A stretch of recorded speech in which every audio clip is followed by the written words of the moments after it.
What's up, everyone? It's Dakota, and welcome back to another Pioneer video. And yesterday, I went over the top 5 decks that I would be playing currently in the Modern format, and it only feels natural to do the Pioneer format as kind of a follow-up, considering that is the other main format that we follow on the channel. Of course, I also think that Pioneer does need some changes. That said, the format does seem like it's pretty diverse, even if it's filled with a ton of decks that we're pretty used to seeing over the course of multiple set releases, with some other decks that have kind of, taken the 4th and 5th spot, I believe. So hopefully this will be a pretty good top 5 list, give you an idea of some of the decks that you're going to expect to see in the format, as well as the decks that you should more than likely be playing in the format as well. Of course, before we get too deep into the list and get to our honorable mentions and things like that, if you want to see more content like this, that's the words I want to use. If you want to see more content like this, other Modern videos and longer form content, please consider subscribing to the channel and ringing the notification bell so you know when those videos get posted. I have a link in the description down below to my Discord server, so if you want to go over there, talk about Magic, tell me how you feel about the videos, anything like that, please feel free to join over there by following the link. And finally, the Casual Spikes podcast I co-host along with my friend Randy from Modern with Randy, where we go over like the Modern and Pioneer format and some of the things that we kind of like, and just any and all general topics to go with competitive Magic to help you in your next tournament. So if that interests you as well, subscribe to the channel, check out the podcast playlist that I have with the Casual Spikes, and of course go over and subscribe to Randy's channel as well. So when he eventually posts videos, you'll get some more content. With all that out of the way, let's go ahead and take a look at our honorable mention before getting into our top 5 Pioneer decks for the Pioneer format. As our first and only honorable mention on this list, I'm going to talk about the Niv to Light deck. There's a few options you could put here. There's Lotus Field, which always seems to be seeing a lot of play, but I honestly don't think is very good in terms of how difficult the deck is to play. Niv to Light is decently difficult, I would say, but is a lot of fun to play and actually kind of beats up on some of the other top decks in the format. Niv to Light is obviously a combination of the card Niv Mizzet Reborn and the other card Bring to Light. So Niv Mizzet Reborn is a 5 mana 6/6, one of each color, with flying, and when it enters the battlefield, you reveal the top 10 cards of your library. For each color pair, choose a card that's exactly those colors from among them, put the chosen cards in your hand, put the rest on the bottom of your library in a random order. So you're kind of incentivized to play some of these multicolored cards, where you have like Escape the Wilds and Gruul colors, you have Bring to Light in the Simic colors, you have Unmoored Ego in the Dimir colors, and so on. So you kind of get some benefit of playing like these multicolored spells that are pretty powerful, that you can go get with Niv Mizzet Reborn, end up drawing a ton of cards and kind of gassing back up. You also have this Bring to Light package where you can bring to light for some of these other spells. Before we would see like Selfless Glyph Weaver, which we actually have right here. So with how Bring to Light works with these double face cards, and it works the same way with Valky, you can bring to light for, we'll say, 5 colors, get like you typically can with this deck, and you go and get a Valky. So the Bring to Light only cares that the spell that you get costs less than the colors on mana spent to cast a spell. So for, even if it was just green and blue, you can go cast a Bring to Light for 2 colors. You can go get Valky because its converted mana costs 2, but it doesn't care what side that you cast, so then you can cast the back half in Tibble Cosmic Imposter, and you get the 7 mana Planeswalker for 5 mana. You play 1 copy of Valky kind of for that reason. It's removal. It allows you to start casting things from your opponent's library and eventually like their graveyards if you're able to get to the -8, and of course adding mana and allowing you to play those cards and cast those spells without paying their mana cost, being able to pay mana cost, but being able to use any color of mana to cast it. So Valky's good there. Selfless Glyph Weaver is essentially like on the one half, you can choose a creature or planeswalker, and then you destroy all other creatures or planeswalkers. So this is like a one-sided Wrath, where you can kind of keep a Niv Mizzet around, Elesh Norn, or even like an Omnath, and then you can just end up wiping your opponent's board completely, and of course getting rid of some of your creatures, but obviously you're going to come out ahead in that exchange. Some other things you can get Elesh Norn, you can get Omnath, you can get Kranko's Buzz Crusher, which is a way to kill Lotus Field, and of course like any of these other powerful spells that you can need in a pinch that you essentially get to play multiple copies of because of Bring to Light. And you also get to play Yorion, which works very nicely with, Elish Norns and like Omnaths, and getting to reset Niv Mizzets, and all these different things. Even getting to like have a little bit of play with Deputy Detentions to kind of, if your opponent plays another copy of those things, you can just exile this and then bring it back and then end up getting more things, and of course pairing well with Elish Norn. This deck is just a big 5-color mid-range deck. I think it definitely goes over the top of like Rakdos. Can get the better of blue-white control, I would believe, but compared to like everything else, I mean, it definitely needs to have a specific set of draws. Like, it has a little bit of game against everything, but I definitely don't think that it's, worthy of like a top 5 spot, just because the ones that are in the top 5 play their role, they play it exceptional, and they have just these like crazy ways of just like ending the game. And while Niv Mizzet, or the Niv Delight deck ends the game in a crazy way, it just doesn't do it the way that some of these other decks do it. So for that reason, Niv Delight is going to be our honorable mention. And now we can go get into our list, starting at number 5. Here at number 5, Boros Convoke kicks us off here, and it's pretty famous because it's a deck that can put 14 power into play on turn 2, thanks to the help of something like a Novice Inspector, Thraben Inspector, Voldaren Epicure, who's going to create, clue tokens if you're the Novice Inspector or Thraben Inspector, a blood token if you're the Voldaren Epicure, comboing that with a Gleeful Demolition on that artifact that you just made. And then even in conjunction of like casting another 1-mana creature, whether it's a Warden of the Inner Sky or, Voldaren Epicure, what have you, you can then turn it into a Venerated Loxodon, which is going to put +1/+1 counters on each creature that was used to convoke it. Which means that you have a 4-power creature that's also going to put 5 power on the board. And then you're going to have, your 4 1/1s that are in play, or, 1/2s, what have you, from like your original creature. And you are just going to absolutely flood the board with power. You're going to have a bunch of power across a bunch of bodies. Following that up with like an Imidane's Recruiter, you can just easily win the game on turn 3 with just that. And notably, since kind of the inception of this deck, Warden of the Inner Sky has been an addition to the deck. Imidane's Recruiter, also another addition to the deck in case of the Gateway Express, to give it a little bit of removal, plus end up actually giving it an easy case to solve while also buffing the power of its creatures, which it can use pretty well late game to kind of push through those last points of damage if your opponent somehow manages to stop your very aggressive assault. The reason why it's at number 5 is because a lot of the times when you have to mulligan down to 5 or 6 cards, yes, it is possible to win. Yes, you do have, 4 and 5 card hands that, can still put a bunch of power into play, what have you. The problem is, it obviously gets less and less likely. And if you're not necessarily doing kind of like this broken thing, like if you don't have any of these Convoke creatures, you're kind of playing this like middle of the road, like kind of aggressive beatdown deck by playing like a bunch of 1s and 2s. Like you're really kind of dependent, at least I feel like you're very dependent on, Knight Errant of Eos, Venerated Loxodon, or even like a Warden of the Inner Sky to kind of, generate a lot of offense. Warden can kind of get you there where, you can kind of buff this up for like the first few turns. Eventually it just ends up getting super huge. You're getting in for, essentially unblockable damage with having like flying. A lot of decks can't really deal with it all that well. Of course, get some scries, eventually find some of these things. But, all in all, like if you have to mulligan pretty aggressively with this deck, you are going to feel kind of sad when, you have those games where you kind of have to play like a fair beatdown deck, and it doesn't really work very well when people are still playing, Rakdos, and now that we have Azorius control, where they just have, 4-mana Wrath and stuff like that. Makes it a little bit harder when you stumble with this deck.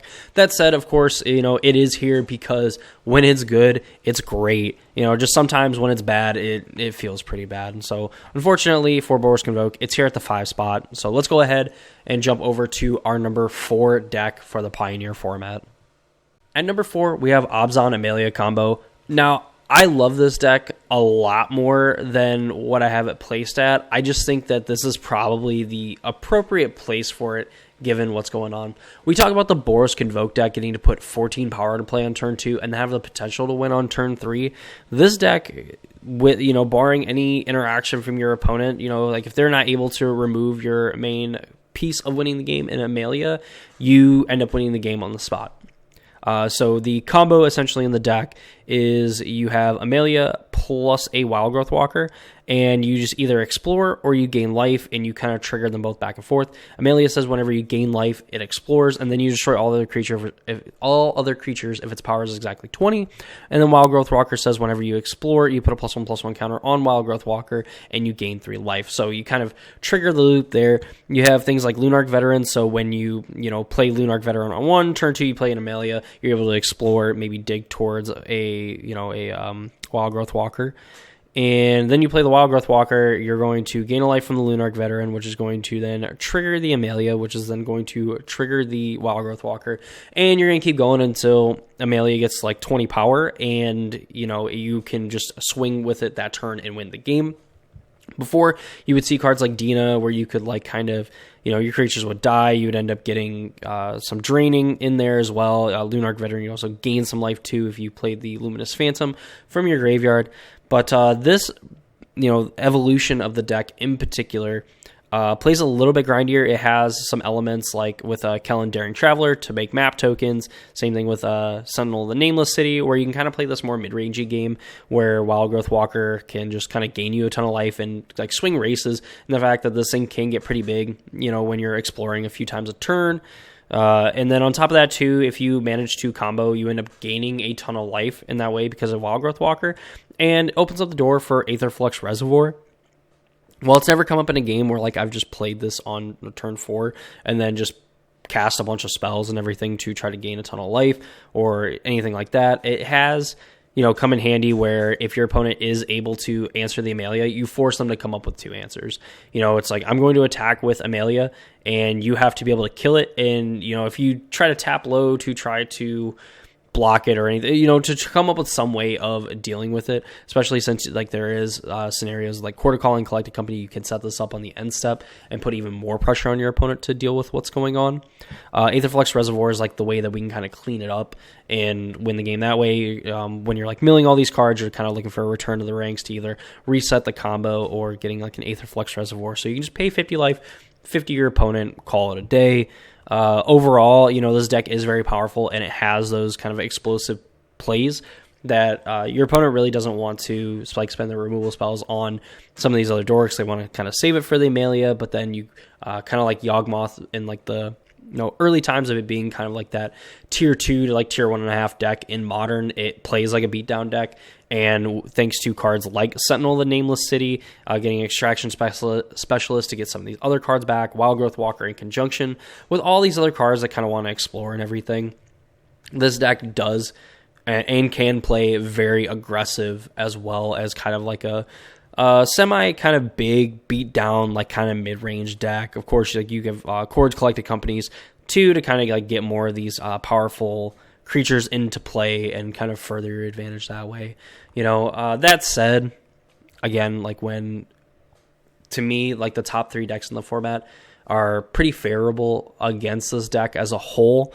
I can't really put it any higher, even if personally for me, there is ways in, times where you can approach those matchups and you can kind of backdoor into some wins that maybe you're not supposed to get. There's a reason why I have this deck, in my top 5.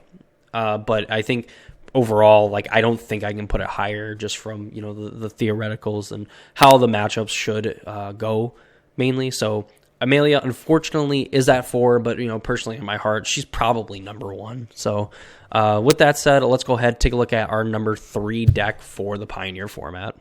Speaking of decks that I think are pretty good against Amelia Combo, Rakdos Midrange has been the big bad of the format, and I think having the deck at 3 feels kind of appropriate, especially given the nature of the deck and the fact of how much I've played it and just had kind of middling success with it. Like most versions of Rakdos Midrange, whether you play Modern or play Pioneer, you're at the mercy of the top of your opponent's deck. I had a game where I had someone beat essentially, and then they ended up drawing a Graveyard Trespasser to eat my Kroxa, which I was going to end up getting back next turn and winning the game from there. They top decked that, getting rid of Kroxa, getting rid of any kind of pressure that I was going to have, and then it was just from there, it was absolutely just backbreaking. But, you know, that's kind of like the nature of mid-range decks, period, is that you either are proactive and you basically tell your opponent, like, you're going to have to draw pretty well to get out of the situation I put you in, or you're going to be reactive and just kind of be at the mercy of what your opponent's doing. And Rakdos midrange certainly asks your opponent a lot of questions, and I think because you're kind of the bad guy in this scenario, because you're playing 3 Shieldreds, you're Mr. Moneybags over here, you definitely, unfortunately, get answers to your questions. They don't end up being rhetorical questions. They end up actually answering the questions, and then you kind of get ran over. You know, Fatal Push, Thoughtseize, Heartless Act, good removal. Smuggler's Copter, recently unbanned, fits very well into this like inty kind of strategy where you can discard cards, you can make your things bigger, trample over some of those other smaller creatures, so it's a lot harder for your opponent to actually kind of blunt the assault that you're kind of giving to them. You know, you're taking the action to them, and you're not taking no for an answer. Croxa, you know, kind of fits in decently well. Like when you're discarding all these cards, you know, like maybe you could see playing a second Croxa, but 1 is probably fine given all the card advantage and stuff that this deck ends up generating, albeit from, you know, exiling with Inti, or, you know, draw discards from like Smuggler's Copter and things like that. Of course, Graveyard Trespasser, Bone Crusher Giant, Shieldred, all monsters in the format as well. Shieldred obviously being the big bad of the format, being also followed up with like Fable the Mirror Breaker. We would see kind of versions of this deck playing the like Chancellor of the Draw, or not, it's not Chancellor of the Dross, it's like Archfiend of the Dross. I don't know why the 7 mana like Reveal Your Hand, Drain 3 card comes to mind, but like Archfiend, pretty good with like Fable the Mirror Breaker. I've had plenty of games where you flip 2 Fables, make a ton of Fable tokens, and then you make a ton of Chancellor creatures, and then you attack for like 1 million in the air, and even if your opponent manages to survive, like they're losing creatures, and they're losing 12 for each one, and like it's just kind of game over from there. So yeah, like this deck is kind of like all reliable. You know, if you have the experience with the deck and you kind of understand how Rakdos in essence operates and how it kind of goes about dealing with things, it's a fine choice. I think it's always going to be a solid choice in the format, but I think lacks a little bit of like the oomph, you know, and what kind of like what the format wants. You know, it's not flashy, but, you know, a lot of the times it is going to get the job done. Just hopefully you have better luck than I do, because I absolutely love playing like Rakdos midrange and some of the lines that it takes. But it's also very infuriating when you play the game pretty good for the most part, and then like your opponent just like top decks. But that, again, that's like kind of the nature of playing like a mid-range deck, is like you grind your opponent into dust and you're hoping that they don't draw very specific cards, and you know, when they do, it can be very devastating. So number 3, Rakdos midrange. Let's go ahead and take a look at our number 2 deck of the format. At number 2, we have Azorius Control. Now, I absolutely cannot put Control at number 1. Control is the bad guy. I mean, like, Rakdos is like the bad guy, and Azorius Control is like the bad guy, but for a different reason. It's like the bad guy that, I guess, the anti-hero. It tries to police the bad people, but also kind of hurts the good people too. You know, just is what it is. But Azorius Control, you know, is notoriously one of the, I believe, gets a rap for being like a very boring archetype, of course, because you're playing counterspells, you're playing planeswalkers, and you're kind of hoping to end the game from there with all of your removal and, you know, all of your, you know, X for 1s and things like that, and blah, blah, blah. And the fact that in 2024, you know, Teferi Hero Dominaria is a fantastic planeswalker to play. The Wandering Emperor, super annoying. March is like a way that you can kind of tap low and still leave up removal, albeit at the cost of some extra cards in hand. You have Deduce, which is like a new card from the Murders of Karlov Manor. There's also the card No More Lies from Murders of Karlov Manor. There is Get Lost from the Lost Caverns of Ixalan set. You know, there's so many tools that this deck got, on top of, you know, having Supreme Verdict, Farewell as like another removal, but this time getting rid of like all creatures, you know, exiling all creatures, artifacts, enchantments, or graveyards, and you can be able to choose multiple modes on that card. Memory Deluge is like card advantage. You have Hallowed Moonlight to kind of stop these, you know, Arc-like Phoenix decks that are so popular in the format. Of course, like all the exile-based removal as well helps with that. You have Temporary Lockdown to deal with like the little creature decks. You have Shark Typhoon, which can end up just making one big shark with a cycle, or you can just end up playing this card and then your other spells just make a bunch of like 2 power, 2, 3, and 4 power sharks. March of the Other Light also able to like give mana sunk into it with a Shark Typhoon in play to make some really big sharks. This deck is definitely very good at doing a lot of things and telling your opponent no a lot of the time. And a lot of the skill, I think, comes from, the Azorius Control pilot, where, you might think that you can just counter every spell that your opponent plays. You can remove every creature they play. You're going to be A-okay. There's definitely some situations, scenarios, kind of like how, when do I take damage? When do I actually block and try to create trades and stuff like that in combat? You essentially have to do the same thing as Azorius Control deck, but rather than, with creatures, it's spells. You got to know when to use your counter spells, when to use your removal spells, so on.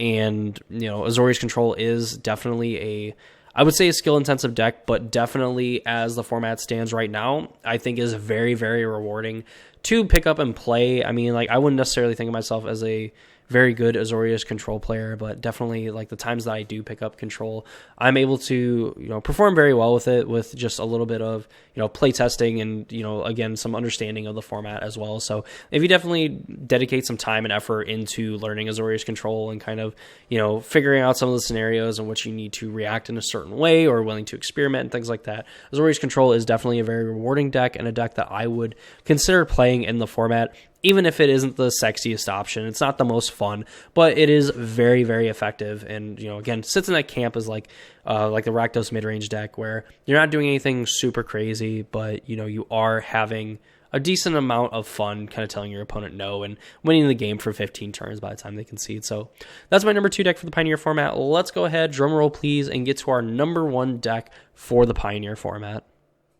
So for our number 1 deck, probably to the shock and awe of absolutely nobody, Izzet Phoenix is my number 1 deck for the format currently. There was a Pioneer event that went on for the Nerd Rage Gaming over the weekend, and Izzet Phoenix, I think, had 3 or 4 copies in the top 8. I think that with the potential explosiveness that this deck has of bringing back multiple Arclight Phoenixes, making Ledger Shredders absolutely huge early on in the game, and just its ability to kind of win those games very quickly where it can bring back a ton of Phoenixes and absolutely blow your opponent out, to the games where it ends up just casting a bunch of spells, ends up removing a lot of your board so you can't really pressure them all that well, and then eventually getting to bring back all its Phoenixes. It can do it late game, it's devastating. Early game, it's devastating. Mid game, devastating. It just has a very powerful game plan. And while, yeah, the deck does kind of suck when you're when you have Graveyard Hate played against you, whether someone's playing a Tormod's Crypt, they have Leyline of the Void, what have you, this deck still has some options of getting to deal with those cards, as well as just at some points just not caring about what's going on. Hardcasting Arclight Phoenix, still pretty good when your opponent has a ton of Graveyard Hate in their deck. And, if your opponent's relying on kind of that one-shot Graveyard Hate, then, just getting to play your Phoenixes, attack with them, your opponent's forced to remove them, you just end up casting a bunch of spells, getting them back later. This deck is very versatile. The fact that against Graveyard Hate, it doesn't just immediately fold, albeit obviously the deck is very much worse because the power does lie in getting back, 2, 3, 4 Phoenixes a turn, and that being very powerful. The fact that Ledger Shredder gets super big, in the mirrors, it ends up outgrowing kind of the removal, and you're going to need multiple removal spells to get through it, which of course just gives it another opportunity to get bigger and potentially get out of range for those spells. On top of, again, just the sheer consistency that the deck has just from all of its cantrips and everything, and what it's able to do, and the big finish kind of being, you can Galvanic Iteration, a Temporal Trespass, and then with a Ledger Shredder and 2 Arclight Phoenixes, getting to take 2 extra turns, essentially 3 combat steps before your opponent gets to do anything can be lights out. Galvanic Iteration plus Treasure Cruise, immediately bonkers. That's 2 spells, you're drawing 6 cards. You mean to tell me that you can't find anything to do with 1 more mana to potentially get back more Phoenixes after something like that? I would say that you are dead wrong. And if you're not, your opponent might still be in trouble because you do have cards like Prismari Command. You have all these other one-mana spells, in Spell Pierce, Torch the Tower, more Sleight of Hand, Opt, whatever. And, even if you do have those things, like, you're going to be able to cast them. You're going to be able to get back Phoenix back, whatever. This deck is nuts. It is, if you can high roll consistently with this deck, you are absolutely blowing people out of the water, and you can definitely figure out a way to win game 2 or game 3 with a little bit more of an even playing field. Definitely having some tools in the sideboard as well to kind of be, pretty good against like the graveyard hate and everything that your opponent could bring in and play against you. Overall, I think this is the best deck to be playing in the format, and probably will be for a while as things kind of settle and shake out. I mean, like the Pioneer format, we were told that we were going to be more, forthcoming with bannings and changes and everything like that. I think overall, I know specifically like Pioneer was kind of the, one brought to the forefront because when the format was inceptualized, we had, weekly bannings, or bi-weekly, bannings or, announcements and changes to the format. And I thought we were going to kind of go back to something like that, even if it was like on a monthly basis. And, we have not seen any further changes to the format. So overall, this is my top 5 list. I hope in general that we get some kind of changes to kind of break up some of these top decks and get some fresh blood in there. It's a little bit more enjoyable to play against. So that's going to do it for me in this video. I hope you all enjoyed. If you did, please leave a like on the video. Comment down below your top 5 list of Pioneer decks to currently play in the Modern format. I would love to see them. Love to interact, talk with you. So please join the Discord server, subscribe to the channel, ring notification bell, all that fun stuff. Check out the Casual Spikes podcast, everything like that. That's going to do it for me. Hope you all enjoyed the video, and I'll see you all in the next one.